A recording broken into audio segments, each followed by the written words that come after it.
السلام علیکم ورحمۃ اللہ وبرکاتہ۔ نماز دین اسلام کا اہم ترین رکن اور عبادت ہے۔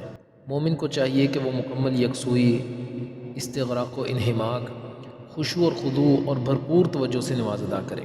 الفاظ کی ادائیگی، قیام، رکوع و سجود اور قعدہ و تشہد، یہ سب کچھ پرسکون اور اطمینان سے ادا کرے۔ اسے یہ بھی پتہ ہونا چاہیے کہ وہ اپنے معبود برحق سے کس طرح ہم کلام ہو رہا ہے۔ اس لیے نماز کا ترجمہ اور اس کا مطلب یاد ہونا، یہ اللہ تعالیٰ سے محبت رکھنے کا ثبوت ہے۔ عاجزی و انکساری، تضرع اور گڑ گڑا کر مکمل توجہ سے ٹھہر ٹھہر کر پڑھی جانے والی خوبصورت نماز اللہ تعالیٰ کی خوشنودی اور اس کی پسندیدگی کا باعث بنتی ہے۔ اس نے عبادت کے متعلق رسول اللہ صلی اللہ علیہ وسلم نے ارشاد فرمایا: الاحسان ان تعبد اللہ کانک تراہ فإن لم تکن تراہ فإنہ یراک۔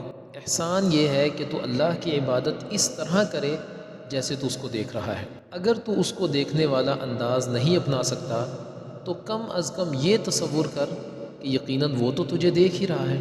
سیدنا ابو ہریرہ رضی اللہ تعالیٰ عنہ بیان کرتے ہیں کہ بلا شبہ نبی مکرم صلی اللہ علیہ وسلم مسجد میں تشریف لائے تو ایک آدمی خلاد بن رافع اس کا نام تھا، یہ بھی مسجد میں داخل ہوا۔ اس نے نماز پڑھی، پھر آپ صلی اللہ علیہ وسلم کے پاس آیا اور سلام کہا۔ نبی مکرم صلی اللہ علیہ وسلم نے اس کے سلام کا جواب دیا اور فرمایا: ارجع فصلی فإنک لم تصلی، واپس لوٹ جاؤ، نماز پڑھو، تو نے نماز نہیں پڑھی۔ اس نے دوبارہ پھر نماز پڑھی، یقیناً وہ نماز پڑھ کر آیا تھا، دوبارہ پھر پڑھی۔ پھر نبی مکرم صلی اللہ علیہ وسلم کے پاس آیا، سلام کہا تو آپ نے پھر سے اس سے کہا: ارجع فصلی فإنک لم تصلی، واپس لوٹ جاؤ، نماز پڑھو، یقیناً تم نے نماز نہیں پڑھی۔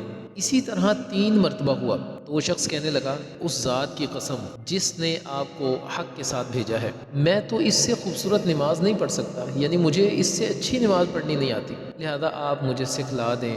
نبی مکرم صلی اللہ علیہ وسلم نے ارشاد فرمایا: اذا قمت الى الصلاة فکبر، جب تو نماز کے لیے کھڑا ہونا تو اللہ اکبر کہہ، ثم اقرأ ما تیسر معک من القرآن، پھر قرآن سے جو تو پڑھ سکتا ہے آسانی سے وہ تو پڑھ لے، ثم ارکع حتی تطمئن راکعا، پھر اچھی طرح اطمینان سے تو رکوع کر، جلدی نہیں، پورے اطمینان کے ساتھ، ثم ارفع حتی تعتدل قائما، پھر اٹھ کر کھڑا ہو جا یہاں تک کہ تو سیدھا کھڑا ہو جا، بالکل سیدھا، ثم اسجد حتی تطمئن ساجدا، پھر تسلی اور اطمینان سے سجدہ کر، ثم ارفع حتی تطمئن جالسا، پھر اٹھ کر بیٹھ جا یہاں تک کہ اطمینان سے بیٹھ جا، سکون سے، ثم اسجد حتی تطمئن، پھر دوبارہ اطمینان اور سکون سے سجدہ کر، ثم افعل ذلك فی صلاتک کلھا، پھر اپنی ساری نماز میں تو ایسا ہی کر۔ یعنی نبی مکرم صلی اللہ علیہ وسلم نے ایسی نماز جس کو جلدی جلدی پڑھا جائے، یعنی انسان کسی بھی موقع پر وہ ٹھہرے ہی نہ، جیسے عموماً ہم نے دیکھا ہے کہ ایک سجدہ کر کے لوگ اٹھتے ہیں تو ابھی سیدھے طرح بیٹھتے نہیں، دوسرا پہلے کر لیتے ہیں،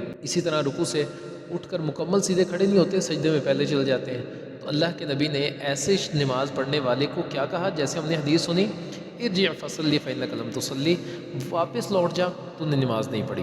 تو ہمیں نماز کے آداب کا خیال کرنا چاہیے۔ اور نماز کے حوالے سے ایک آخری ادب وہ یہ بھی ہے کہ اگر آپ واقعی محمد رسول اللہ صلی اللہ علیہ وسلم والی نماز پڑھنا چاہتے ہیں تو آپ کو بریلویت کی نماز چھوڑنی پڑے گی، دیوبندیت کی چھوڑنی پڑے گی، اہل حدیثوں کی نماز چھوڑنی پڑے گی، یعنی ہر لحاظ سے آپ کو فرقہ بندی سے بالا تر ہونا پڑے گا، تعصب کی عینک کو اتارنا پڑے گا۔ بس ویسی نماز جو محمد رسول اللہ صلی اللہ علیہ وسلم کی احادیث میں ہے، کیونکہ اللہ نے قیامت کے دن مجھ سے یہ نہیں پوچھنا کہ ہاں بھئی تو بریلوی تھا، دیوبندی تھا یا اہل حدیث تھا، بلکہ ہم سے یہ پوچھا جائے گا کہ مسلمان تھے، ایمان لائے تھے محمد رسول اللہ صلی اللہ علیہ وسلم پر، وہ کام جو اللہ کے نبی کیا کرتے تھے اسی طریقے کے مطابق تم نے وہ کام کیا ہے؟ لہذا اگر واقعی ہم محمد رسول اللہ صلی اللہ علیہ وسلم کی نماز کو سیکھنا چاہتے ہیں، تعصب کی عینک اتار دیں اور احادیث کے مطابق اللہ کے نبی کی نماز کو سیکھیں۔ اس کے بعد معاملہ آتا ہے نیت کا۔ نیت کسی بھی عمل کے لیے ایک لازمی امر ہے، بغیر نیت کے کوئی بھی عمل وہ اللہ کے ہاں مقبول نہیں ہوتا۔ عمر رضی اللہ تعالیٰ عنہ بیان کرتے ہیں کہ محمد رسول اللہ صلی اللہ علیہ وسلم سے میں نے خود سنا، فرما رہے تھے: انما الاعمال بالنیات،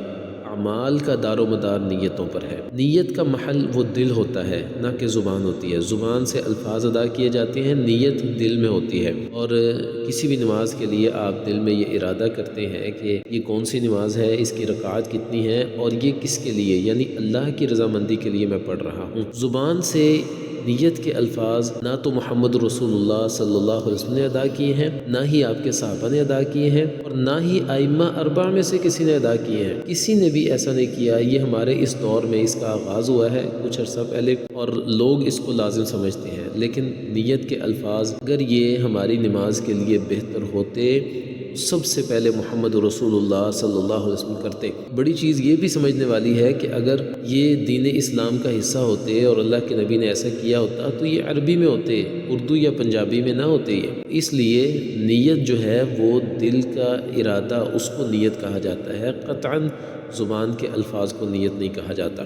ہمیں زبان سے الفاظ ادا نہیں کرنے چاہیے کسی بھی نماز کے لیے۔ ہاں، جس موقع پر اللہ کے نبی نے زبان سے الفاظ ادا کیے ہیں ہم کریں گے، جیسے حج اور عمرے کے موقع پر اس کی نیت کرتے ہوئے اللہ کے نبی نے زبان سے الفاظ ادا کیے ہیں، وہاں پر ہم زبان سے الفاظ ادا کریں گے، لیکن یہاں پر نبی کریم صلی اللہ علیہ وسلم نے زبان سے الفاظ ادا نہیں کیے، ہم وہ نہیں کریں گے۔ نیت کے بعد معاملہ آتا ہے تکبیر تحریمہ۔ تکبیر تحریمہ کا مطلب ہوتا ہے کہ ایسی تکبیر جو آپ کے لیے نماز کے علاوہ باقی سارے معاملات کو حرام کر دیتی ہے، ختم، بس نماز ہے، نماز کے علاوہ کچھ نہیں۔ جب آپ یہ تکبیر کہہ دیں گے آپ نماز میں داخل ہو جائیں گے۔ تکبیر تحریمہ کہتے ہوئے آپ اپنے دونوں ہاتھوں کو اپنے کندھوں کے برابر اٹھائیں گے، یا پھر اپنے کانوں کی جو لو ہے، نیچے کا جو حصہ ہے کانوں کا، اس کے برابر اٹھائیں گے۔ کانوں کو لگائیں گے نہیں ہاتھ، اور نہ ہی ہاتھوں سے کانوں کو پکڑیں گے آپ۔ نبی مکرم صلی اللہ علیہ وسلم کی جو احادیث ہیں اس میں کندھوں کے برابر یا کانوں کی لو کے برابر کے الفاظ میں ملتے، جیسے ابو ہریرہ رضی اللہ تعالیٰ عنہ کی حدیث کے ابتدائی الفاظ ہیں، کان رسول اللہ صلی اللہ علیہ وسلم اذا افتتح الصلاۃ کبر۔ اللہ کے نبی جب نماز کو شروع کرتے تو تکبیر کہتے،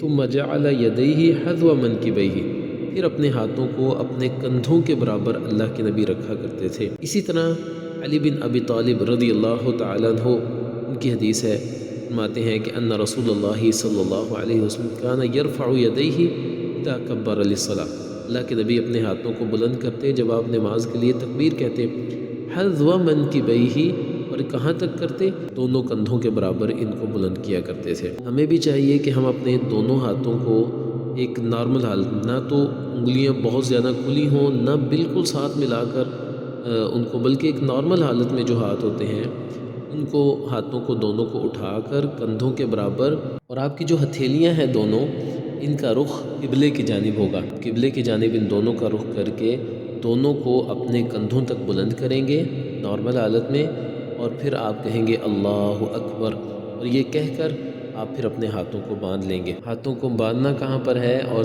تکبیر تحریمہ کے فوراً بعد کون کون سی دعائیں پڑھنی ہے، انشاءاللہ یہ کل ہم اس پر بات کریں گے۔ اللہ تعالی ہمیں عمل کرنے کی توفیق عطا فرمائے۔ السلام علیکم ورحمۃ اللہ وبرکاتہ۔